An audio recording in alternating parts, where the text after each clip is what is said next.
আমরা যারা বিএনপি করি সবারই বংশ পরিচয় আছে, কিন্তু আওয়ামী লীগ যারা করে তাদের কোনো বংশের পরিচয় নেই। যারা এলাকার সন্ত্রাসী তারাই এলাকার নেতা, আর আমরা যারা নেতা আমাদের বাপ দাদার পরিচয় আছে।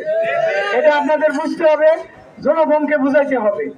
আসলে ভাই এই যে আমরা যেভাবে আছি, আমরা আগেও বলছি যে আমার বাবা আজকে যারা যে সাদাদারি পাকাদারি যারা আছে তারা ছিলেন আমার বাবা মরহুম আফজাল হোসেন সরকার, যে মানুষের ক্ষতি করার কখনো চেষ্টা করে নাই, উপকার করতে না পারলেও চেষ্টা করছে যে মানে মানুষের ক্ষতি যাতে তার দ্বারা না হয়। আমরা তার ছেলে, তার রক্ত আমাদের মধ্যে, আমরাও চেষ্টা করি যে আমাদের দ্বারা কারো ক্ষতি যাতে না হয়।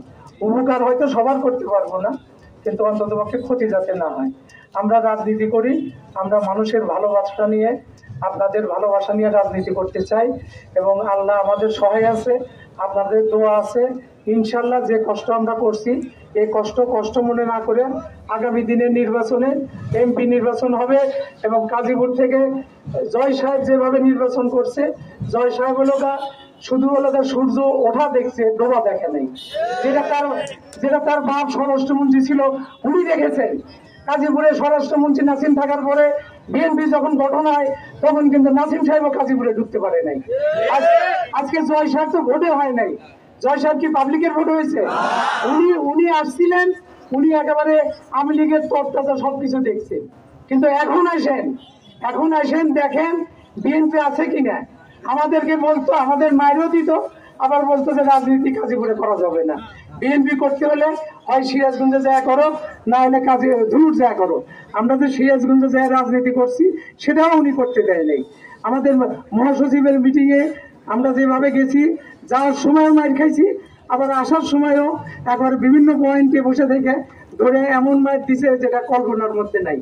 কাজে এই অত্যাচারী জুলুম সরকার কোনোদিনও টিকে না, এটা হলো আল্লাহর ইচ্ছা। জুলুমবাজের সরকার কোনোদিনও টিকতে পারে না। আজকে হলো আমাদের 15ই আগস্ট ওনারা হলো শোকের মাস বলে। কিসের শোকের মাস ভাই?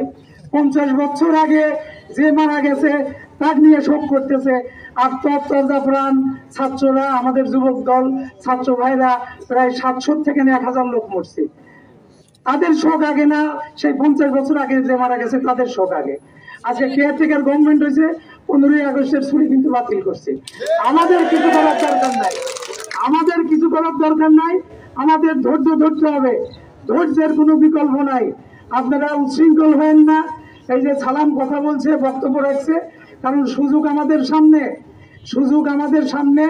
আপনারা 10 দিনই যদি অধৈর্য ধরেন, কেডা হাত নিবেন, কেডা ঘাত নিবেন, কেডা কি দখল করবেন, এরকম চিন্তা ভাবনা যদি করেন, এই চিন্তা ভাবনা মনের থেকে বের করে দেন ভাই।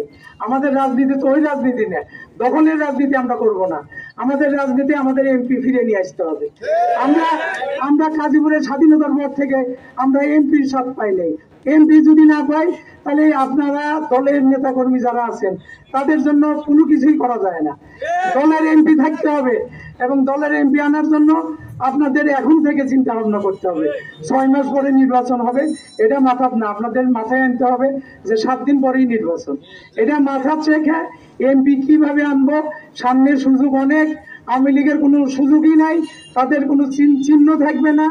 আমাদের সুন্দর সুষ্ঠুভাবে মানুষের ভোটে, আমরা জোর করে এমপি হতে চাই না, মানুষের ভোটে যাতে এমপি হতে পারি, এই জন্য সবাই এখন থেকে সোচ্চার হন। আমরা সবাই সবার জন্য দোয়া